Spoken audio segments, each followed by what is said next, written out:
Hello दोस्तों, welcome to the Basu classes. आज हम लोग पढ़ेंगे दोस्तों सीटेट की जो ईबीएस के क्वेश्चन आते हैं उनके बारे में। दोस्तों यह वीडियो आपके रिवीजन के पर्पज़ से बहुत ही महत्वपूर्ण है। दोस्तों चलिए शुरू करते हैं। पशु एवं पक्षी जो हैं दोस्तों उनके बारे में पहले देख लेते हैं। हाथी एक बड़ा हाथी एक दिन में लगभग 100 किलो से ज़्यादा जो होते हैं पत्ता और झाड़ियाँ को खा लेता है दोस्तों। और हाथी की नींद की बात की जाए तो हाथी दिन में केवल 2 से 4 घंटे ही सोता है दोस्तों। और हाथी का झुंड में केवल हथनियाँ और बच्चे होते हैं। बुजुर्ग जो हथनी होती है वह झुंड की नेता होती है दोस्तों। और लगभग 14 से 15 साल के जब बच्चे हो जाते हैं नर, तो वो अपने झुंड को छोड़ देते हैं दोस्तों। बाघ की बात करें तो बाघ अंधेरे में हमसे 6 गुना बेहतर देख सकता है। और दोस्तों बाघ की जो दहाड़ है लगभग 3 किलोमीटर दूरी तक सुनी जा सकती है दोस्तों। अब बाघ की जो मूंछें होती हैं उससे क्या होता है दोस्तों, वह अपने शिकार की स्थिति को पहचान सकता है कि वह किस स्थिति में है। और सलाद की बात करें दोस्तों, ये भालू जैसा दिखता है पर भालू नहीं है। ये दिन में करीब 17 घंटे जो है वह पेड़ से उल्टा लटक कर सोता है दोस्तों। रेशम का कीड़ा जो होता है वह अपनी मादा को उसकी गंध से कई किलोमीटर दूर से ही पहचान लेता है दोस्तों। सांप की बात करें तो भारत में केवल 4 तरह के जहरीले सांप पाए जाते हैं, जिसमें है नाग, करेत, दुबोया और अफाई। ये 4 तरह के जो जहरीले सांप हैं वह भारत में पाए जाते हैं दोस्तों। सांप के दांत की बात करें तो सांप के जो 2 खोखले जहर वाले दांत होते हैं, लेकिन वह अपने भोजन को चबाता नहीं है, वह सीधा निकल जाता है दोस्तों। मधुमक्खी के पालन की बात करें तो अक्टूबर से दिसंबर तक का समय है फिर मधुमक्खी के पालने का उचित समय होता है। ये दोस्तों बार बार रिपीटेड क्वेश्चन है कि मधुमक्खी पालने का सही समय कौन सा है, तो अक्टूबर से दिसंबर तक का समय जो है वह मधुमक्खी पालने का सही समय है दोस्तों। अब बात करेंगे चींटियों से रिलेटेड क्वेश्चन के बारे में। चलते समय कुछ ज़मीन पर कुछ ऐसा छोड़ती हैं जिससे सूंघकर पीछे वाली जो चींटियों को रास्ता मिल जाता है। आपने चींटियों को देखा होगा कि जब चींटियाँ चलती हैं तो ज़्यादातर कतार में ही चलती हैं दोस्तों। तो वह ऐसी गंध छोड़ती जाती हैं जिससे जो पीछे वाली चींटियाँ हैं उसी कतार में आती हैं दोस्तों। मच्छर की बात करें, मच्छर की गंध खासकर पैर के तलवे और गर्मी जो शरीर की गर्मी होती है उससे हमें ढूंढ लेते हैं दोस्तों। पक्षी की आंखें के बारे में बात करेंगे तो पक्षियों की आंखें जो होती हैं उनके सिर के दोनों तरफ होती हैं तथा वे एक ही समय में 2 अलग अलग चीज़ों पर नज़र डाल सकते हैं दोस्तों। तथा वे अपने सिर को क्या होता है बहुत ज़्यादा हिलाते हैं, क्योंकि उनकी आंखों की जो पुतली होती है वह घूम नहीं पाती है, इसलिए पक्षियों की गर्दन जो है बहुत ज़्यादा हिलाते हैं। मैना की बात करेंगे तो कौन सी ऐसा पक्षी है, ये क्वेश्चन आता है, कौन सा ऐसा पक्षी है जो बार बार झटके से अपनी गर्दन जो है आगे पीछे करता है, तो दोस्तों वह पक्षी है मैना। वे झटके से अपनी गर्दन जो है आगे से पीछे करती है दोस्तों। बात करेंगे उल्लू के बारे में तो उल्लू जो है अपनी गर्दन को काफ़ी हद तक पीछे घुमा सकता है, लगभग 360 डिग्री तक वह अपना पीछे देख सकता है दोस्तों। चील की बात करेंगे, चील, बाज और गिद्ध हमसे ये 4 गुना दूर तक देख सकते हैं दोस्तों। बात करेंगे किलचिड़ी जो इंडियन रोबिन पक्षी होता है उसके बारे में। पत्थरों के बीच मुलायम घोंसला बनाती हैं, ये पत्थरों के बीच में घोंसला बनाते हैं। इनका घोंसला जो है रुई, ऊन, बाल से बना हुआ होता है दोस्तों।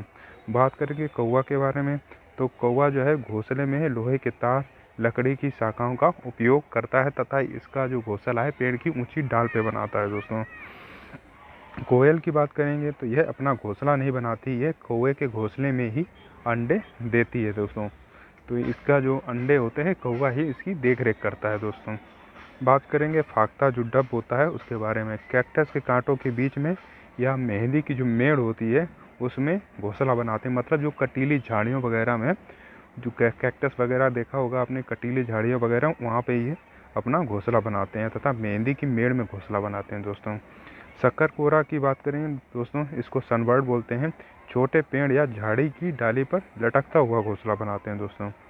छोटे पेड़ या डाली पे लटका हुआ जो घोंसला होता है वह होता है शक्करखोरा का दोस्तों। बात करेंगे बीवर पक्षी के बारे में तो नर बीवर घोंसला बनाते हैं और मादा जो होती है उसमें से सबसे अच्छा जो घोंसला होता है उसमें अंडे देती है दोस्तों। बात करेंगे बगुला की तो बगुला भैंस पर बैठकर उसके कीड़े खाता है, तो बगुला जो है वह बगुला और भैंस का सहजीवी का संबंध है दोस्तों। बात करेंगे छिपकली की, तो सर्दियों में लंबी गहरी नींद में चली जाती है छिपकली। ठंड के टाइम में आपको देखा होगा छिपकली जो होता है एक तरीके से गायब भी हो जाती है, तो वह गहरी नींद में चली जाती है दोस्तों। बात करेंगे दोस्तों पेड़ और पौधे और खेती से रिलेटेड क्वेश्चन के बारे में। तो जो रेगिस्तानी ओक होता है ये ऑस्ट्रेलिया में पाया जाता है तथा इसकी जो जड़ें ज़मीन के बहुत गहरी होती हैं और तने में पानी जमा हो जाता है दोस्तों।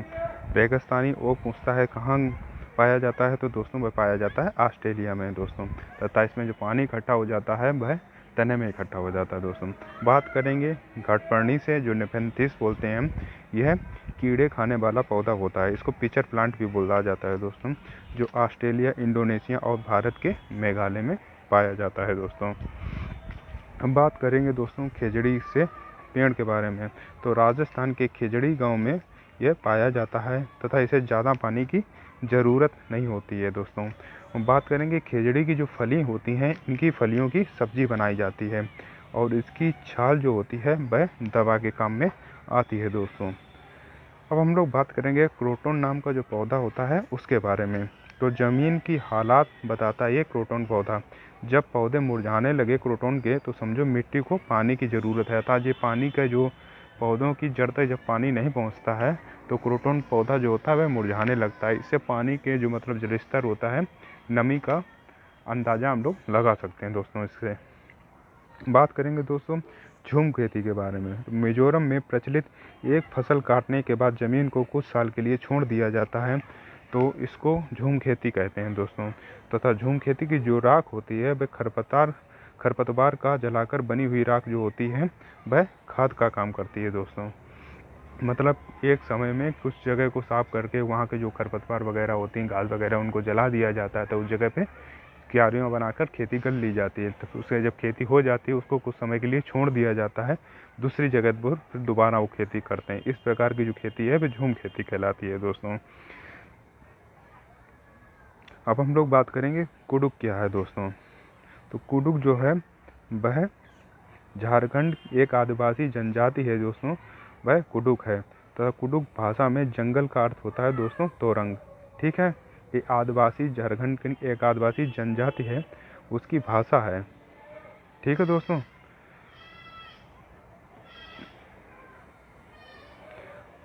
बात करेंगे जंगल अधिकार कानून 2007। जो जंगल में लगभग 25 साल से रह रहे हैं, वहाँ की पैदावार पर उनका हक है दोस्तों।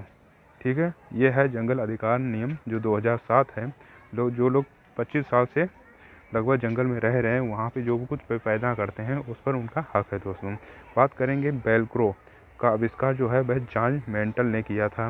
ये जो वेलक्रो होता है, आपने देखा होगा खेतों वगैरह में कुटीले हुक टाइप से पौधे होते हैं, भाई कभी जाओ तो पैरों में लग जाते हैं, तो उसको देखकर उन्होंने वेलक्रो का आविष्कार किया था दोस्तों। बात करेंगे मिर्च।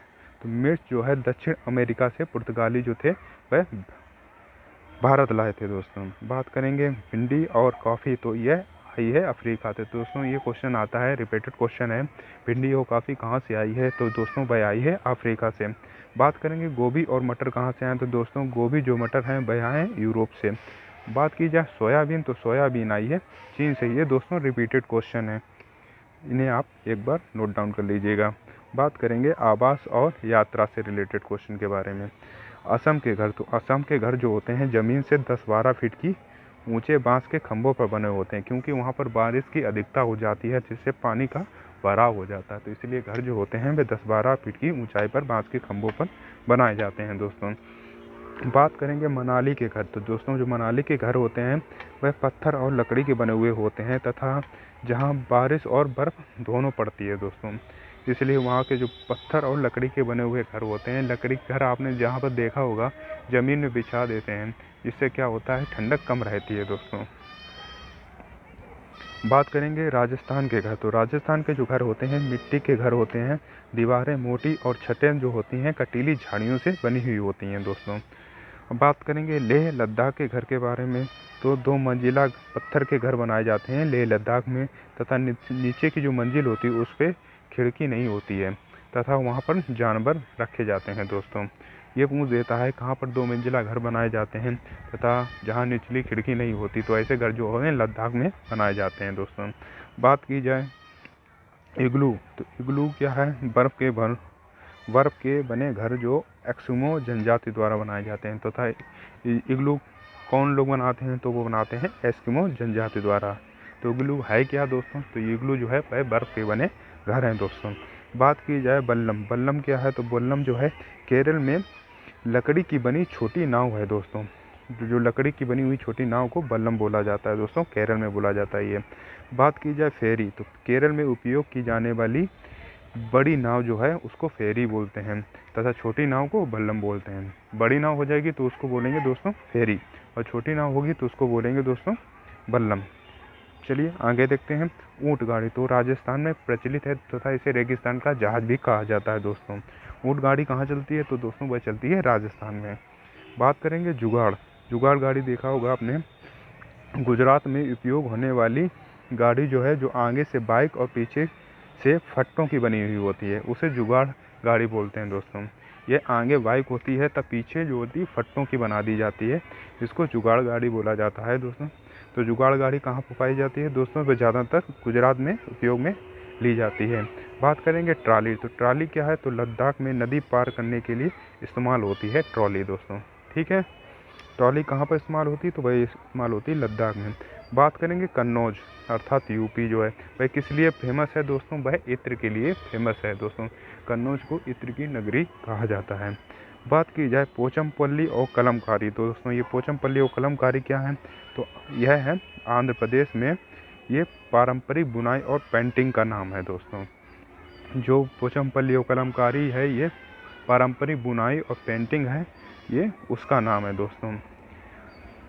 जो आंध्र प्रदेश का पहले राज्य था, ठीक है, अब तेलंगाना में है दोस्तों, वहाँ पर ये काम होता है दोस्तों। बात की जाए अबू धाबी, तो अबू धाबी जो है यहाँ रेत के टीले पाए जाते हैं और यहाँ पर जो पेट्रोल है वह पानी से सस्ता है दोस्तों। पानी से सस्ता पेट्रोल कहाँ पर मिलता है दोस्तों, तो वह मिलता है दोस्तों अबू धाबी में दोस्तों। बात की जाए खजूर, खजूर जो अबू धाबी में पाया जाने वाला प्रमुख पेड़ है दोस्तों। खजूर कहाँ पाया जाता है, तो वह पाया जाता है मोस्टली अबू धाबी में दोस्तों। मिजोरम क्या है, तो मिजोरम जो है यहाँ का मुख्य नाच जो है वह है दोस्तों चेराव दोस्तों। चेराव नृत्य कब किया जाता है दोस्तों, यह फसल कटने के बाद वहाँ पर चेराव नृत्य किया जाता है। कहाँ पे किया जाता है, तो वह किया जाता है दोस्तों मिजोरम में दोस्तों। बात की जाए स्वास्थ्य और भोजन से रिलेटेड क्वेश्चन के बारे में, मलेरिया दोस्तों, मलेरिया मादा एनाफिलीज मच्छर से फैलता है। तो मच्छर के काटने से कौन सा रोग फैलता है, तो मादा एनाफिलीज मच्छर से मलेरिया फैलता है। और डेंगू जो है किस मच्छर से फैलता है, ये आप हमें कमेंट में बताइएगा दोस्तों। बात की जाए सिनकोना पेड़, तो मलेरिया की दवा जो हो इसकी छाल से बनाई जाती है दोस्तों। किससे बनाई जाती है, सिनकोना पेड़ से दोस्तों। बात की जाए एनीमिया, हीमोग्लोबिन या लोहे जो होता है, जिसको आयरन भी बोलते हैं, कि कमी से हो जाता है। तो हीमोग्लोबिन जो एनीमिया जो होता है वह किससे हो जाता है, तो हीमोग्लोबिन या लोहे में आयरन की जो कमी हो जाती है उससे एनीमिया रोग हो जाता है दोस्तों। बात की जाए आयरन के स्रोत कौन कौन से हैं, तो गुड़, आंवला, हरी पत्तेदार जो सब्जियां होती हैं, ये आयरन के प्रमुख स्रोत हैं दोस्तों। बात की जाए रोनाल्ड रॉस से रिलेटेड क्वेश्चन में क्या है दोस्तों, इन्होंने सबसे पहले बताया कि मलेरिया किससे फैलता है। तो दोस्तों सबसे पहले किसने बताया था मलेरिया फैलता है, तो ये बताया था रोनाल्ड रॉस ने दोस्तों। तो जो मलेरिया होता है वह किससे फैलता है, तो वह फैलता है मादा एनाफिलीज मच्छर के काटने से दोस्तों। जो बोरा क्या है, तो बोरा असम में खाए जाने वाला एक चावल की किस्म है जो है, मतलब एक टाइप है दोस्तों। ठीक है, असम में खाया जाने वाला चावल का एक टाइप है दोस्तों। ठीक है, उसको बोरा बोलते हैं। तो बोरा दोस्तों, बोरा चावल कहाँ पाया जाता है, वह पाया जाता है असम में दोस्तों। ये कप्पा या टेपिकोआ किसे बोला जाता है, ये केरल में ज़मीन के नीचे उगाया जाता है। यह एक फल का प्रकार है दोस्तों, कंद टाइप से एक फल होता है, उसका प्रकार है, ये ज़मीन के नीचे केरल में उगाया जाता है दोस्तों। बात की जाए लिंगहुफेन, तो हांगकांग में खाया जाने वाला सांप का मांस है, इसको बोलते हैं लिंगहुफेन, ये प्रसिद्ध है वहाँ का। बात की जाए सरसों के तेल में मछली, तो कहाँ पर खाई जाती है दोस्तों, वह खाई जाती है कश्मीर में दोस्तों। सरसों के तेल में मछली कहाँ खाई जाती है? वह खाई जाती है कश्मीर में दोस्तों। और नारियल के तेल में मछली कहाँ पर खाई जाती है? तो वह खाई जाती है दोस्तों गोवा में। ये एक फिर का सिमिलर क्वेश्चन है, इसे आप ध्यान रखें। यहाँ पे तेल में बात की जाए मछली खाने की तो वह कश्मीर में हो जाएगा, तथा जहाँ पर नारियल के तेल में बात की जाए तो वह हो जाएगा दोस्तों गोवा। ठीक है, बात की जाए मिड डे मील, तो मिड डे मील जो है वह कक्षा 1 से 8 के बीच के सभी बच्चों का अधिकार है दोस्तों। ठीक है, बात की जाए भोजन संरक्षण से रिलेटेड क्वेश्चन के बारे में, दूध को उबालकर हम संरक्षित कर सकते हैं। हरे धनिये को गीले कपड़े में लपेटकर सुरक्षित किया जाता है दोस्तों। ये भोजन को कैसे संरक्षित करेंगे? तो दूध को उबालकर हम संरक्षित कर सकते हैं कुछ समय के लिए, तथा हरे धनिये को गीले कपड़े में लपेटकर कुछ समय के लिए संरक्षित किया जा सकता है दोस्तों। बात की जाए जल और पर्यावरण से रिलेटेड क्वेश्चन के बारे में दोस्तों, जो घड़सीसर क्या है? तो घड़सीसर है जैसलमेर के राजा घड़सी ने बनवाया था।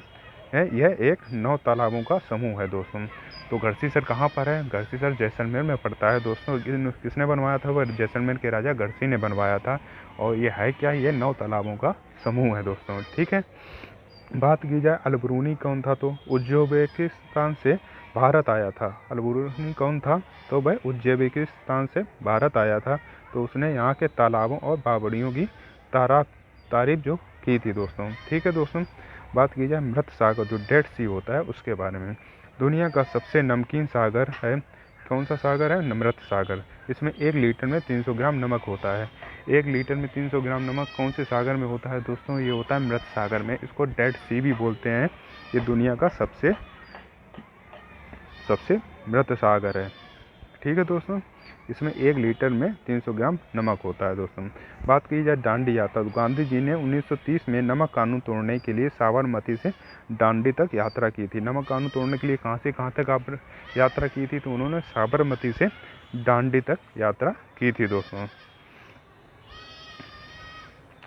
और दांडी यात्रा कब की गई? तो उन्होंने गांधी जी ने 1930 में दांडी यात्रा की थी दोस्तों। तरुण भारत संघ क्या है? तो तरुण भारत संघ जो है जल संरक्षण के लिए काम करने वाली संस्था है दोस्तों। ठीक है, तथा इसके जो प्रमुख थे वह थे राजेंद्र सिंह दोस्तों। राजेंद्र सिंह को जल प्रमुख भी कहा जाता है दोस्तों। ठीक है, जलमैन भी बोलते हैं काफ़ी लोग इनको। तो तरुण भारत संघ क्या है तथा इसके प्रमुख कौन थे? तो यह जल संरक्षण के लिए काम करने वाली संस्था है, तथा इसके जो प्रमुख थे वह थे राजेंद्र सिंह दोस्तों। बात की जाए लाइकेन, लाइकेन जो है वायु प्रदूषण को नियंत्रित करने वाला एक सूचक है दोस्तों। इसे विशेषकर SO2 का प्राकृतिक सूचक बताया जाता है। ठीक है दोस्तों, लाइकेन जो है वह वायु प्रदूषण को बताता है कि जहाँ पर लाइकेन होगा वहाँ पर वायु प्रदूषण जो है वह सबसे कम होता है। ठीक है दोस्तों, बात करेंगे एसिड रेन, तो एसिड रेन जो होती है SO2 और NO2 गैस के कारण होती है।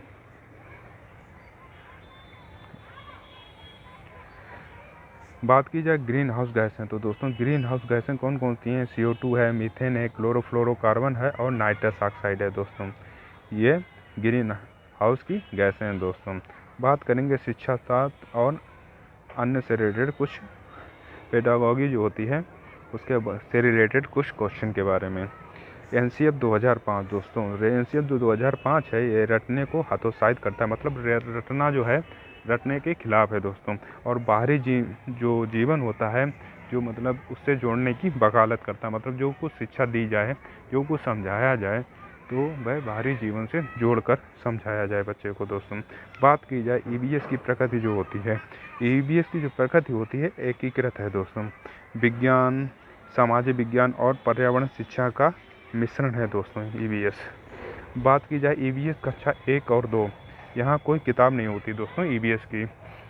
पर्यावरण, भाषा और गणित के माध्यम से EVS कक्षा 1 और 2 में पढ़ाया जाता है दोस्तों। ठीक है, बात की जाए जो क्षेत्र भ्रमण अर्थात फील्ड ट्रिप होती है उसके बारे में, तो पर्यावरण सिखाने का सबसे अच्छा तरीका क्या है? बच्चे को क्षेत्र भ्रमण के लिए ले जाया जाए तथा वहाँ पर उसको जानकारियाँ दी जाएँ। ठीक है, बात की जाए अवलोकन, तो बच्चों में कौशल जो है विकसित करने का मुख्य साधन है अवलोकन अर्थात ऑब्जर्वेशन। ठीक है, जब हम जाएंगे बच्चे देखेंगे उससे कुछ सीखेंगे, तो अवलोकन के माध्यम से बच्चों को सीखने का ये मुख्य साधन है अवलोकन करना किसी चीज़ का। बात की जाए थीम आधारित शिक्षा, EVS में 6 मुख्य प्रकार की थीमें हैं दोस्तों। जिसमें परिवार है, भोजन है, आश्रय है, पानी है, यात्रा है तथा जो हम बनाते हैं। ये 6 थीम हैं दोस्तों। इन्हें मुख्य थीम भी बोला जाता है दोस्तों। अब गॉड थीम या उप थीम कौन कौन सी हैं? परिवार और मित्र के अंतर्गत हैं रिश्ते, खेल, पशु और पौधे दोस्तों। ये परिवार और मित्र के अंतर्गत ये थीम है, उप थीम है दोस्तों। बात करेंगे बच्चे सक्रिय निर्माता हैं। तो बच्चे जो होते हैं अपने ज्ञान का निर्माण स्वयं करते हैं दोस्तों। ठीक है, उन्हें कोई सिखाता नहीं है, उन्हें सब कुछ आता हुआ होता है, लेकिन मत उनके अंदर वो क्षमता उन्हें जागृत करनी होती है अपनी। तो वह अपने ज्ञान को जो होते हैं अपने हिसाब से खुद ही निर्माण करते हैं। ठीक है, बात की जाए सतत मूल्यांकन जो CCE है, बच्चे के हर पक्ष का लगातार आकलन करना चाहिए। तो बच्चों जो टीचर जो होते हैं उनका काम है बच्चे का सतत मूल्यांकन करना, अर्थात बच्चे का जो हर पक्ष है उसका आकलन करते रहना चाहिए। बात की जाए पोर्टफोलियो के बारे में, तो बच्चे के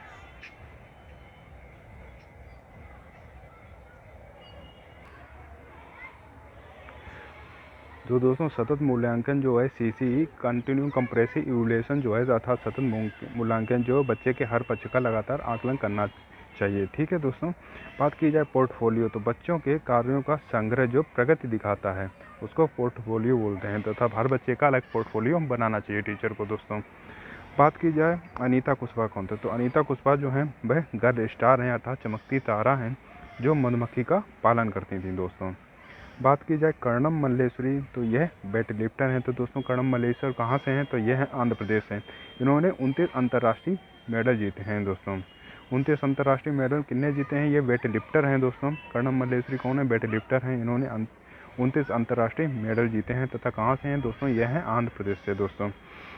बात की जाए सुनीता विलियम्स की, अंतरिक्ष में सबसे लंबे समय तक रहने वाली भारतीय मूल की महिला हैं दोस्तों।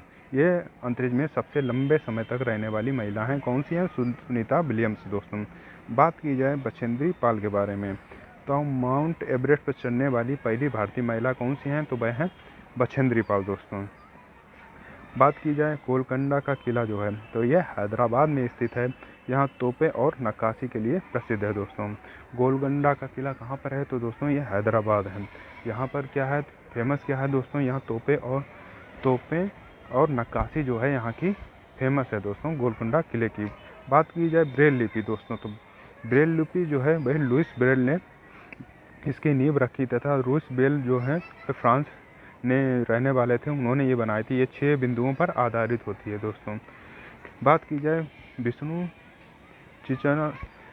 चिचालकर की, तो ये इंदौर मध्य प्रदेश के कलाकार हैं जो सूखे जो पत्ते होते थे उनसे चित्र बनाते थे। इनका नाम जो है काफ़ी कठिन है दोस्तों। ठीक है, विष्णु चिचालकर। ठीक है, ये इंदौर मध्य प्रदेश के कलाकार हैं दोस्तों जो सूखे पत्तों से चित्र बनाने का काम करते थे दोस्तों। बात की जाए ब्रॉन्ज अर्थात ब्रॉन्ज जो कांसा होता है उसके बारे में, ये तांबा और टीन का मिश्रण है दोस्तों। ये बहुत ही इम्पोर्टेंट क्वेश्चन है तथा काफ़ी बार रिपीट हुआ है दोस्तों, ये आप कायदे से पढ़ लीजिएगा दोस्तों। तो ब्रॉन्ज जो होता है या कांसा लिख के आता है, ये काहे का मिश्रण है? ये तांबा और टीन का मिश्रण है रचना। ठीक है, कॉपर अर्थात टीन का दोस्तों।